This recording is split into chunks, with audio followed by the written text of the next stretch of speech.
மனம் என்பது நன்மையை விரும்பக்கூடியதாகவும் தீமையை வெறுக்கக்கூடியதாகவும் விரும்பத்தகாதாகவும் ஆக்கியிருக்கின்றான். தீமைகளை மனதில் வைத்திருக்கலாமா என்ற ஒரு கேள்வி, நன்மைகளை மட்டும்தான் வைத்திருக்க வேண்டுமா என்பது இன்னொரு கேள்வி. அதற்கான பதில் தேட வேண்டுமா, மனதில் அமைந்திருக்கிறதா? நன்மைகளையும் சுகங்களையும் அழகையும் மட்டுமே நாம் நம்முடைய மனதில் கொள்ள வேண்டும். அதற்கு புறம்பாக வேறு எதனையும் நாம் மனதில் கொள்ளக்கூடாது. மனதிற்கு அது ஆகமானதல்ல. மனம் என்பது சுத்தத்தையும் அழகையும் நன்மையை மட்டுமே விரும்பக்கூடியதாக இருக்கின்றது. அது எப்பொழுது தெரியும் என்றால், நான் அசுத்தமாக ஆகும் பொழுது நான் தூய்மையாக விரும்புகின்றேன் என்பதை மனம் அறிவிக்கும். துன்பத்திற்குள்ளாகும் பொழுது துன்பம் வேண்டாமே என்று மனம் அறிவிக்கும்.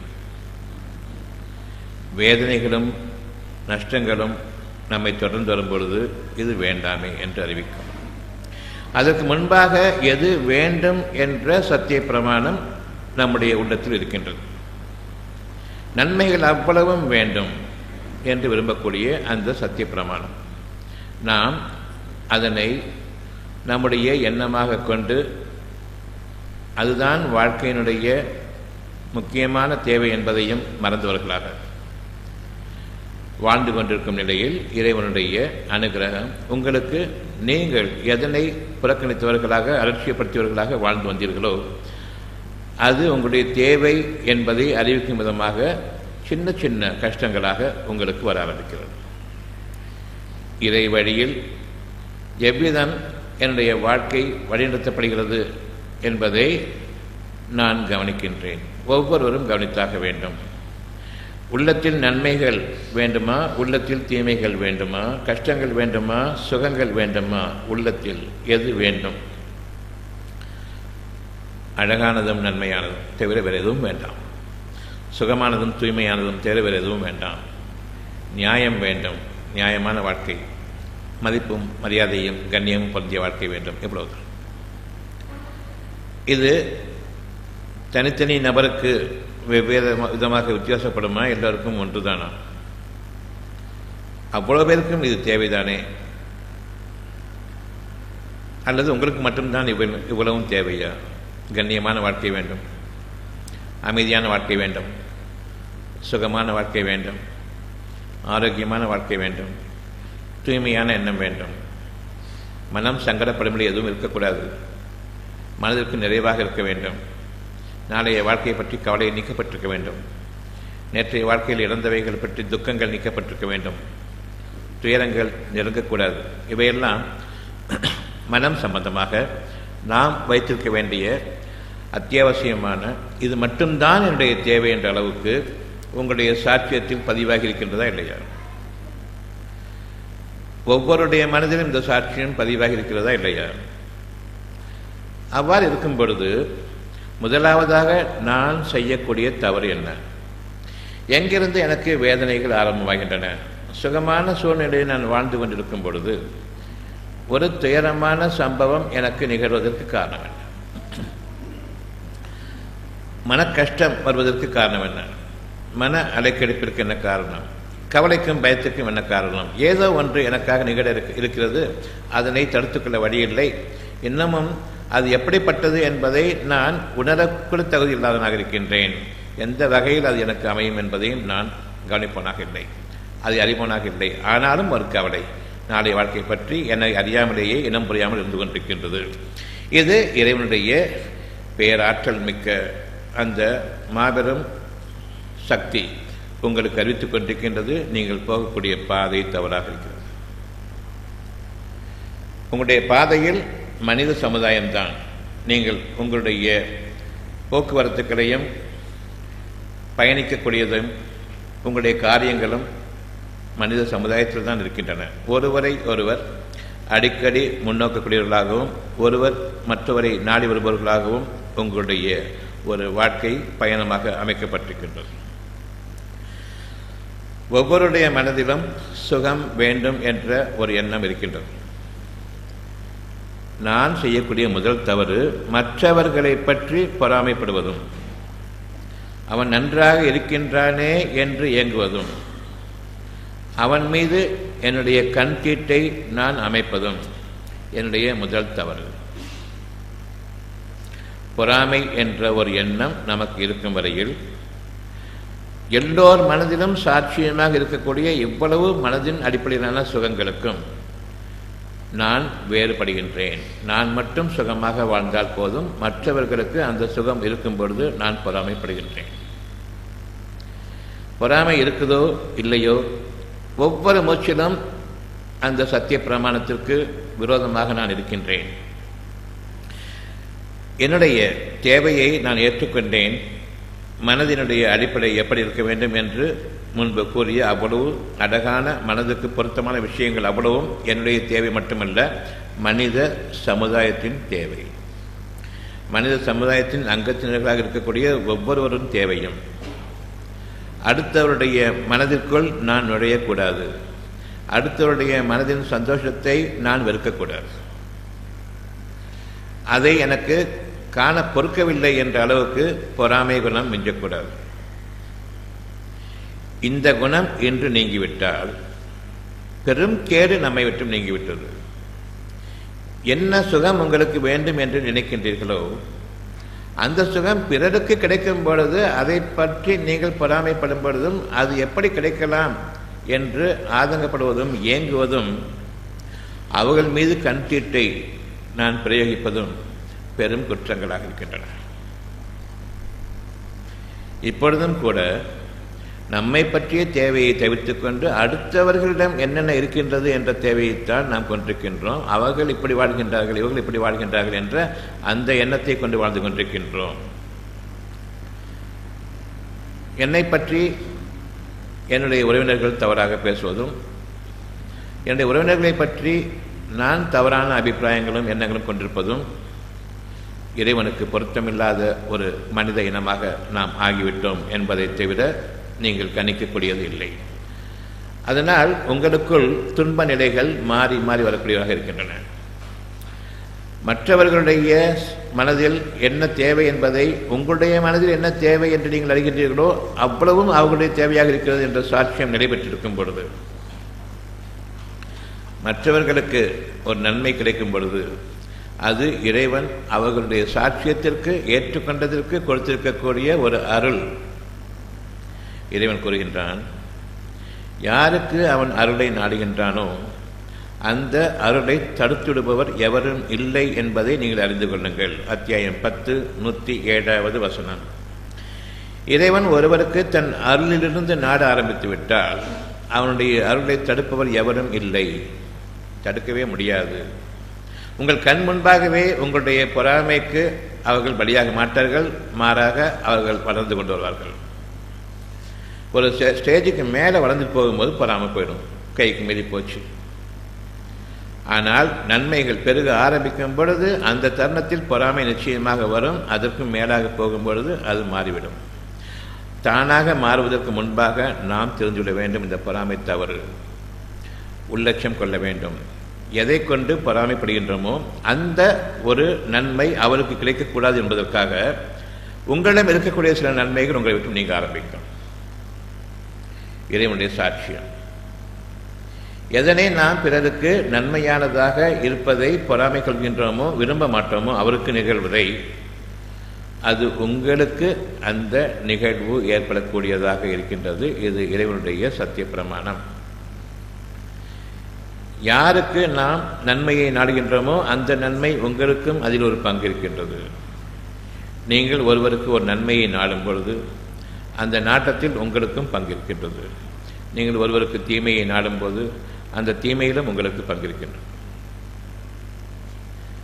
எனக்கான கஷ்டங்கள் நான் என்று அனுபவித்துக் கொண்டிருப்பது பிறருக்கு இறைவன் ஒரு அழகான வாழ்க்கையை கொடுத்திருக்கும் பொழுது அதற்கு நான் பொறாமைப்படுகின்றேன். உள்ளத்தில் அது கிடைக்கக்கூடாது. இல்லாவிட்டால் சந்தோஷமாக இருக்கும். அவர்கள் நல்ல நிலையை வந்து கொண்டிருக்கும் போது என்னால் தாங்க முடியவில்லை. இந்த குணம் ஒவ்வொருவருக்கும் அடிப்படையாக இருக்கின்றது. அந்த குணத்தின் காரணமாக என்னை தீமைகள் வந்து அடைகின்றன. என் சந்தோஷத்திற்கும் என் மனதினுடைய அழகுக்கும் ஒரு கேடு ஏற்பட்டுக் கொண்டிருக்கின்றது. அது எனக்கு உள்ளும் எனக்கு வெளியுறுப்புகளிலும் என்னுடைய சூழ்நிலைகளிலும் எனக்கு எதிரான மாற்றங்களாக பிடிக்காத மாற்றங்களாக நிகழ்கின்றன. உங்களுடைய எண்ணத்தின் பக்கம் நீங்கள் திரும்புங்கள். நோய்கள் உங்களை அடைகின்றதா, நீங்கள் சம்பாதிக்கின்றீர்களா நோய்களை? நோய்கள் என்னை அடைகின்றன. அதை தடுக்க முயற்சி செய்த போதும் அது என்னை அடைகின்றது. நோய்கள் வேண்டாம் என்று விரும்பும் பொழுதும் என்னை அடைகின்றன. என் வருமானம் பெருக வேண்டும் என்று நான் நினைக்கும் பொழுது, அதனில் முயற்சி செய்யும் பொழுதெல்லாம் எனக்கு நஷ்டங்களும் வந்தடைகின்றன.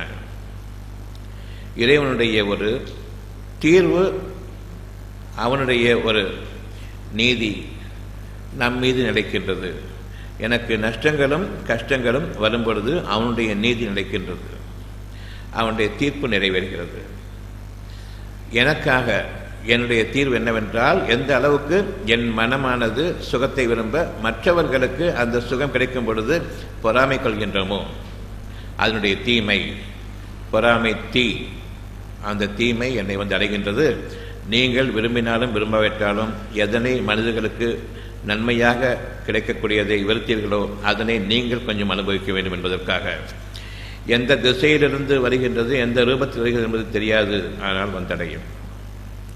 உங்களிடம் இருக்கக்கூடிய நோய்கள் அவ்வளவுமே என்ன காரணம் என்று தெரியாது, அந்த திசை தெரியாது, ஆனால் அனுபவிக்க வேண்டும். அந்த அனுபவங்கள் வேதனைகளாக இருக்கும். சுகமான அனுபவங்களில் வாழ்வதை விட்டுவிட்டு வேதனைகளில் வாழக்கூடிய அந்த அனுபவங்களில் அனுபவிக்கிறோமே, அந்த அனுபவம் நமக்கு கூடாது. கெட்ட அனுபவங்கள் கூடாது. அழகான அனுபவங்களில் வாழ வேண்டும். இப்பொழுது உங்களுடைய மனதை நீங்கள் தூய்மையாக்க வேண்டும். இறைவனுக்கும் நமக்கும் இடையே வாக்குறுதி, நன்மையை நான் உங்களுக்கு தருகிறேன், நீங்கள் அந்த நன்மையை விரும்புங்கள். நீங்கள் என்பது சமுதாயமாக இருக்கின்றீர்கள். ஒவ்வொருவருக்கும் உங்களுக்கு இருக்கக்கூடிய நன்மைகள் மற்றவர்களுக்கும் வேண்டும் என்று வலுக்கட்டாயமாக இன்று விரும்ப ஆரம்பியுங்கள். ஏனென்றால் உள்ளுக்குள் புகுந்துவிட்டது பொறாமை என்ற அந்த குணம், கெட்ட குணம், இறைவனுடைய அருளை நிராகரிக்கக்கூடிய அந்த குணம். சுகமான வாழ்க்கை வேண்டும் என்று இறைவனுடைய அருளாக உங்களுக்கு அறிவிக்கப்பட்டிருக்கும் பொழுது பிறருக்கு சுகம் கிடைப்பதைக் கண்டு பொறாமைப்படக்கூடிய அந்த ஒரு கெட்ட தன்மை நமக்குள் மிஞ்சி இருக்கிறது. எனவே ஒவ்வொருவரையும் பார்க்கும் பொழுது நன்றாக இருக்க வேண்டும் என்ற அந்த எண்ணத்தை நீங்கள் இப்பொழுது கொள்ள வேண்டும். அவர்கள் நன்றாக இருக்க வேண்டுமே என்ற அந்த ஏக்கத்தை கொள்ளுங்கள். ஒருவருக்கு நீங்கள் நன்மை செய்யும் போது அதனுடைய பாகம் உங்களுக்கும் உண்டு என்பதை இன்று தெளிவாகவும் தீர்மானமாகவும் எந்த சந்தேகத்திற்கும் இடமில்லாமல் நம்பிக்கை கொள்ளுங்கள். உங்களுடைய இறைவன் உங்களை கவனித்துக் கொண்டிருக்கின்றான். அத்தியாயம் 4 85வது வசனம். நீங்கள் ஒருவருக்கு நன்மையை விரும்பினால் அதில் உங்களுக்கு பங்குண்டு. நீங்கள் ஒருவருக்கு தீமையை விரும்பினால் அதிலிருந்தும் உங்களுக்கு பங்குண்டு. நன்மையையும் தீமையையும் சம்பாதிப்பது என்னுடைய எண்ணத்தின் காரணமாக பிறர் மீது நான் என்ன எண்ணம் கொண்டிருக்கின்றேனோ அது இறைவனுடைய எண்ணத்திற்கு விருப்பமாக இருக்குமா அல்லது இறைவனுடைய எண்ணத்திற்கு துரோகமாக இருக்குமா? இறைவன் அன்புமிக்கவன், இறைவன் உங்களுக்கு நன்மைகளை அளிப்பவன் என்பது உண்மையானார் நீங்கள் அவர்களுக்கு தீமையை விரும்பும் பொழுது பொருத்தமானதல்ல. நான் இறைவனுக்கு விரோதமாக மாறுகின்றேன். இறைவனுடைய ஒரு வாக்குறுதிக்கு அவன் உண்மையாக இருக்கும் பொழுது, அந்த வாக்குறுதியை ஒரு மனிதருக்கு நிறைவேற்றி கொண்டிருக்கும் பொழுது நான் பொறாமைப்படுகின்றேனே, இதுதான் என்னுடைய பின்னடைவுக்கு காரணம். இறைவனுக்கும் எனக்கும் இருக்கிற தொடர்பு நீங்குகிறது. இந்த வகையில் நாம் செயல்படக்கூடாது. உங்களுடைய எண்ணத்தை நீங்கள் மாற்றுவது லேசான வாழ்க்கைக்கான, உயர்வான வாழ்க்கைக்கான, எந்த நஷ்டத்திற்கும் கஷ்டத்திற்கும் உள்ளாகாத மாபெரும் அந்த வாழ்க்கைக்கு நீங்கள் செல்ல பாதை என்று உங்களுடைய மனதிலிருந்து அமைகிறது. உங்களுடைய இறைவனிடமிருந்துள்ள நற்செய்தி உங்களுக்கு ஆசீர்வாதமாக வருகிறதா அல்லது எடுப்பிலேயே உங்களுக்கு நன்மைகளாக நிகழ்ந்து கொண்டிருக்கின்றதா? இப்பொழுதும் சரி, நீங்கள் நன்மைகளை விரும்பிக் கொண்டிருக்கின்றீர்கள். காரணம், நான் விரும்பிய நன்மைகள் இன்னும் எனக்கு கிடைக்கப்பெறவில்லை, வேண்டும் என்று விரும்புகின்றேன். முன்பாக உங்களுக்கு மனதிற்கு அறிவிக்கப்படுகின்றது இறைவனிடமிருந்துள்ள நற்செய்தியாக. அந்த நற்செய்தியை நீங்கள் கவனிக்கும் பொழுது இது மனிதர்கள் நிறைவேற்றிக் கொள்ளக்கூடியதாக இல்லை. என் மனதிற்கு என்றென்றைக்கும் எந்த நெருக்கடியும் இல்லாமல், எந்த ஒரு கஷ்டமும் இல்லாமல் மிகவும் அழகான சுகமான அந்த ஆரோக்கியமான எண்ணங்களுடன் வாழ வேண்டும் என்று உங்களுடைய மனம் இருக்கின்றது. ஒரு நொடி பொழுது கூட சங்கடம் தீண்டக்கூடாது என் மனதில். இன்னும் சுகத்திற்கு மேல் சுகத்திற்கு கொடுக்கக்கூடிய அந்த அனுபவங்களில் வாழ வேண்டும் என்று இருக்கிறது. இவையெல்லாம் என்ன ஏது என்று பொருள் வடிவில் அடையாளம் காண முடியுமா? பொருள் வடிவமாக இவற்றையெல்லாம் என்ன ஏது என்று அடையாளம் காண முடியுமா? சுகம் என்பதற்கான பொருள் வடிவம் என்ன?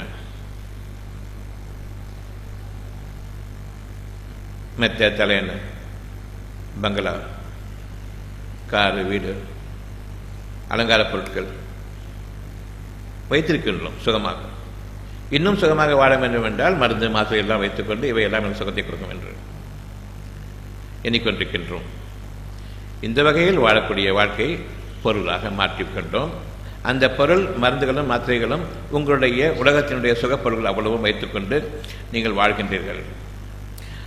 இப்பொழுது இறைவனுடைய சாட்சியம் உங்களுக்குள் உயிரோட்டம் உள்ள ஒன்று உங்களுக்கு உபயோகமாகுமா? உயிரோட்டம் இல்லாத ஜடங்களும் செத்த பிணங்களும் உங்களுக்கு ஆகுமா? நீங்கள் படைத்திருக்கக்கூடிய வைத்திருக்கக்கூடிய உலகத்தின் சுகப்பொருட்களில் ஏதாவது ஒன்றுக்கு உயிருண்டா? உயிரோட்டம் கிடையாது. ஒவ்வொன்றுக்கும் உயிரோட்டம் வேண்டும். உடலுக்கும் உயிரோட்டம் வேண்டும், மனதுக்கும் உயிரோட்டம் வேண்டும். மனதின் உயிரோட்டம் ஒவ்வொரு விஷயத்தையும் கிரகிக்கக்கூடிய சக்தி வேண்டும். தெளிவை கொண்டிருக்கக்கூடிய அந்த உள்ளமாக இருக்க வேண்டும்.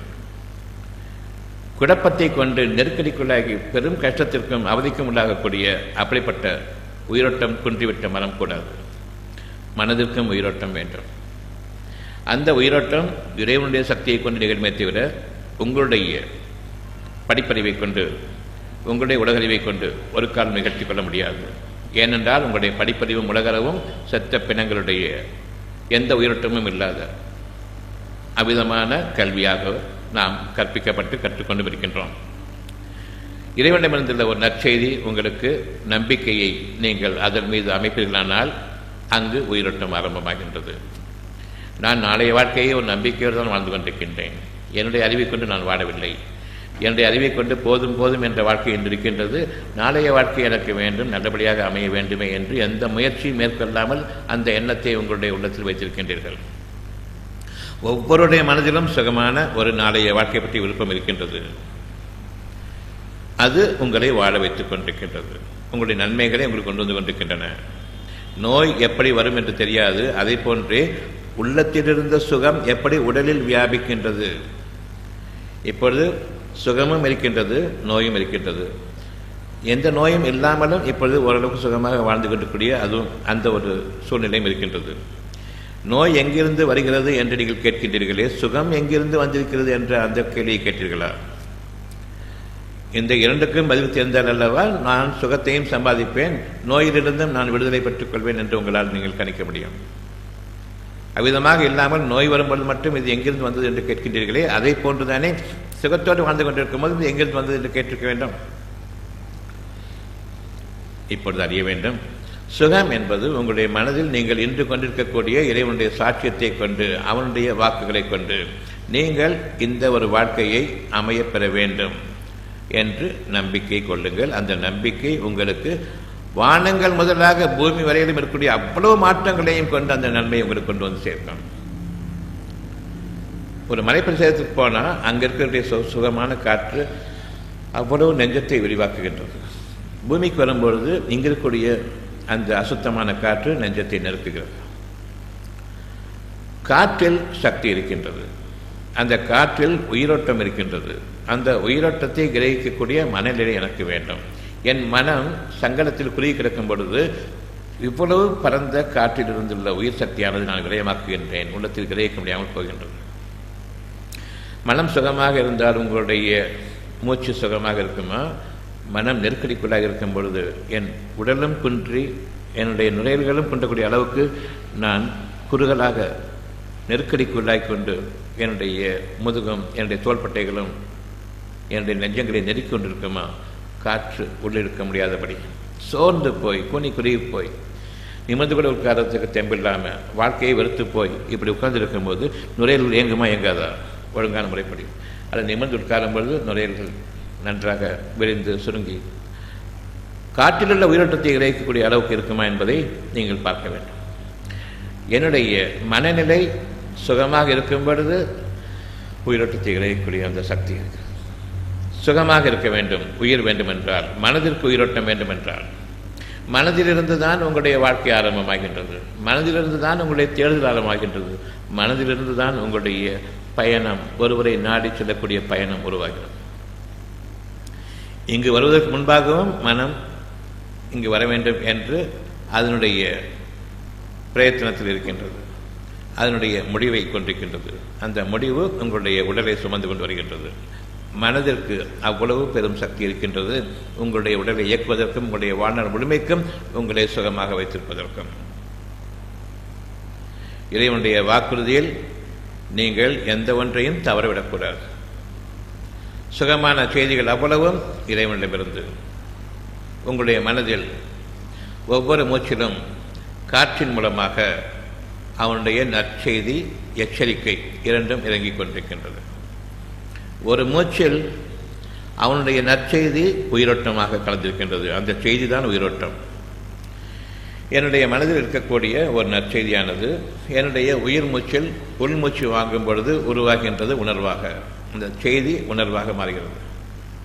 இறைவன் எங்கிருக்கின்றான், எப்படி உங்களோடு தொடர்பு கொண்டிருக்கின்றான் என்பதை நீங்கள் சிந்தித்து அறிந்து தெளிவு பெற வேண்டும்.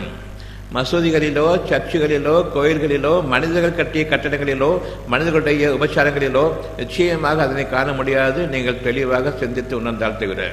உணர்வு என்பது நெஞ்சம் சம்பந்தப்பட்டது. இறைவனை பற்றிய உணர்வு உங்களுடைய நெஞ்சங்களில் இருக்கின்றது. அப்படியானால் அங்கு இருக்கக்கூடிய வாக்குகள் தெய்வ வாக்குகள், வேத வாக்குகள். வேதம் என்பது இங்கு அமைகின்றது அவனுடைய வாக்காக. இறைவனிடமிருந்து ஒரு வாக்கு வந்தால் அது வேத வாக்கு தானே, வேத வாக்குதான். எந்த விதமான தீமையும் தீண்டாத அந்த வாக்கு உங்களுடைய நெஞ்சத்தில் சுகமான உணர்வுகளாக ஒவ்வொரு மூச்சிலும் உயிரோட்டம் உள்ளதாக அமைந்து கொண்டிருக்கின்றது. இந்த உயிர் நீங்கள் காற்று என்று எண்ணிக்கொண்டிருக்கின்றீர்கள். காற்றில் உள்ள ஆக்சிஜன் என்று நீங்கள் கற்பிக்கப்பட்டிருக்கின்றீர்கள். கெட்ட மனித மருத்துவ அறிவு, வடிகட்டுக்குரிய மிருக அறிவு, மருத்துவ அறிவு கூறுகின்றது ஆக்சிஜன் உள்ளே இருக்குது, அதனால் நீங்கள் வாழ்றீங்க. அது உயிர். ஆக்சிஜன் எரிச்சல். இயற்கை காற்றில் 1000 மூலக்கூறுகள் இருக்கின்றன. அதில் ஒன்று ஆக்சிஜன். அதை வைத்துக்கொண்டு சுவாசித்து பாருங்கள், ஒரே நாளில் உங்களுடைய மூளை கருகிவிடும். ஆக்சிஜன் ஆக்சிஜன் என்று கூறிக்கொண்டிருக்கக்கூடிய இந்த மருத்துவ அறிவு வெற்றிமிழக வேண்டும். ஒரு உதாரணத்துக்காக சொல்கிறேன். உங்களுடைய உயிரானது ஆக்சிஜனில் இல்லை. உங்களுடைய உயிரானது இறைவனுடைய நற்செய்தியை நீங்கள் நம்பிக்கை கொள்ளும் பொழுது உயிரோட்டம் பிறக்கின்றது. இப்போ ஆக்சிஜன் போயிட்டு இருக்குது. ஒரு கெட்ட செய்தி வருது, மனசு தாங்கலை, ஒரே சமயம் ஒரு செகண்டில் எனக்கு இருதயம் நின்று போகுது, நான் மரணித்து கீழே விடுறேன்னே. ஆக்சிஜன் இருக்கதானே செஞ்சது, என்னாச்சு? நெஞ்சம் நின்று விடுகிறது. நம்பிக்கையில் நெஞ்சம் இயங்க ஆரம்பிக்கின்றது. நம்பிக்கை எந்த அளவுக்கு குறைகின்றதோ அந்த அளவுக்கு நெஞ்சம் நெருக்கடிக்குள்ளாகின்றது. நெஞ்சத்தை கவனியுங்கள். நிறைவான நெஞ்சத்தை உடையவர்களாக நீங்கள் இருக்க வேண்டும். உங்களுடைய மார்பகங்கள் அழகாக இருக்க வேண்டும். நெஞ்சம் விரிவாகவும் விசாலமாகவும் நெருக்கடிக்குள்ளாகாமலும் பிறரை பற்றி பொறாமைப்படாமலும் தன்னுடைய நன்மைக்காக இன்னும் அதிகமாக விரும்பக்கூடியவர்களாகவும் உங்களுடைய வாழ்க்கை அமைய வேண்டும். நீங்களும் உங்கள் குடும்பத்தினரும் நோய் நொடியற்ற ஆரோக்கியமான மன அமைதியான வாழ்க்கை வாழ ஆசையா? நாட்பட்ட தீராத நோய்களிலிருந்து மருந்து மாத்திரை ஊசி இல்லாமல் குணமடைய ஆவலா? அப்படியானால் இன்றே வாங்கி படியுங்கள். டாக்டர் பஸ்லூர் ரஹ்மான் அவர்கள் எழுதிய உடல் நலம் மனநலம் காத்து ஆரோக்கிய வாழ்க்கைக்கான முத்தான 15 மருத்துவ களஞ்சியம். அருமையான புத்தகங்கள் இதோ. எளிமையான முறையில் அக்குபஞ்சர் கற்றுக்கொள்ள உதவும் அருமையான புத்தகம் புதிய அக்குபஞ்சர் உங்களுக்காக. ஆசிரியர் டாக்டர் பஸ்லூர் ரஹ்மான் அவர்கள். படித்து நடைமுறைப்படுத்த வேண்டிய அரிய புத்தகம். விலை ரூபாய் 400. நோய்களிலிருந்து பாதுகாத்துக் கொள்ள உதவும் மருத்துவ களஞ்சியம். மருந்துகளால் வரும் நோய்கள். ஆசிரியர் டாக்டர் பஸ்லூர் ரஹ்மான் அவர்கள். விலை ரூபாய் 250. நீங்கள் ஒவ்வொருவரும் வாழ்க்கையில் வெற்றி பெற வேண்டுமா? நீங்கள் வாங்கி படிக்க வேண்டிய, உங்கள் வாழ்க்கையில் கடைபிடிக்க வேண்டிய அருமையான தொகுப்பு டாக்டர் பஸ்லூர் ரஹ்மான் அவர்கள் எழுதிய வெற்றிக்கு மேல் வெற்றி. விலை ரூபாய் 350. நோய் நொடியற்ற வாழ்க்கைக்கு உதவும் பயனுள்ள மருத்துவ கடைகள் பாகம் 1. ஆசிரியர் டாக்டர் பஸ்லூர் ரஹ்மான் அவர்கள். ரூபாய் 250. பெண்களே உங்களுக்காக நிச்சயமாக ஆண்களுக்கும் எண்ணற்ற ஆண் பெண் இருபாலருக்கும் ஏற்படும் மருத்துவ கேள்விகளுக்கு விடை காண, மேலும் பெண் குழந்தைகள் பிறந்தது முதல் அவர்களுக்கு மணமாகி குழந்தைகள் பிறக்கும் வரை ஏற்படும் அனைத்து விதமான சந்தேகங்களுக்கு தீர்வு காண உதவும் மருத்துவ பொக்கிஷமான இப்புத்தகம் நீங்களும் படித்து உங்கள் வருங்கால சந்ததிகளுக்காக பாதுகாத்து வைக்க வேண்டிய மருத்துவ களஞ்சியம் பெண்களே உங்களுக்காக, நிச்சயமாக ஆண்களுக்கும். ஆசிரியர் டாக்டர் பஸ்லூர் ரஹ்மான் அவர்கள். விலை ரூபாய் 250. டாக்டர் பஸ்லூர் ரஹ்மான் அவர்கள் எழுதிய இறைவழியில் இனிய சுகப்பிரசவம். விலை ரூபாய் 400. டாக்டர் பஸ்லூர் ரஹ்மான் அவர்கள் எழுதிய நோய் நொடியற்ற வாழ்க்கைக்கு உதவும் மருத்துவ கட்டுரைகள் பாகம் 2. விலை ரூபாய் 250. மருந்து மாத்திரை ஊசி இல்லாமல் நோய்களிலிருந்து தப்பிப்பதற்கும் ஒவ்வொரு குடும்பத்திலும் இருக்க வேண்டிய அருமையான புத்தகம் தான் நீங்களும் அக்குபஞ்சர் டாக்டர் ஆங்கள். விலை ரூபாய் 250. வாழ வழிகாட்டும் அற்புதமான புத்தகம் தான் டாக்டர் பஸ்லூர் ரஹ்மான் அவர்கள் எழுதிய இறைவழி மருத்துவம் பயனளிக்க இறைவனை பிரார்த்திப்பது எப்படி. விலை ரூபாய் 250. இறைவழி மருத்துவம் பாகம் 1. ஆசிரியர் டாக்டர் பஸ்லூர் ரஹ்மான் அவர்கள். விலை ரூபாய் 200. இறைவழி மருத்துவம் பாகம் 2. ஆசிரியர் டாக்டர் பஸ்லூர் ரஹ்மான் அவர்கள். விலை ரூபாய் 250. பிபி டயபெட்டிஸ் நோயாளிகளே உங்கள் நலனுக்காக. மேலும் டயபெட்டிஸ் பிபி பற்றி இன்னும் அறிந்து கொள்ள, நமக்கும் நம் சந்ததிகளுக்கும் டயபெட்டிஸ் பிபி நோய் வராமல் காத்துக்கொள்ள உதவும் அற்புத நூல்தான் டாக்டர் பஸ்லூர் ரஹ்மான் அவர்கள் எழுதிய பிபி டயபெட்டிஸ் நோயாளிகளே உங்கள் நலனுக்காக. ஒவ்வொரு வீடுகளிலும் அவசியம் இருக்க வேண்டிய நூல்தான் பிபி டயபெட்டிஸ் நோயாளிகளே உங்கள் நலனுக்காக. விலை ரூபாய் 250. டாக்டர் பஸ்லூர் ரஹ்மான் அவர்கள் எழுதிய எப்படி கற்றோம். விலை ரூபாய் 350. மேற்கண்ட 15 புத்தகங்களை வாங்க தொடர்பு கொள்ளுங்கள். Health time publication, Chennai. Cell number 9840498898 மற்றும் 87784477788.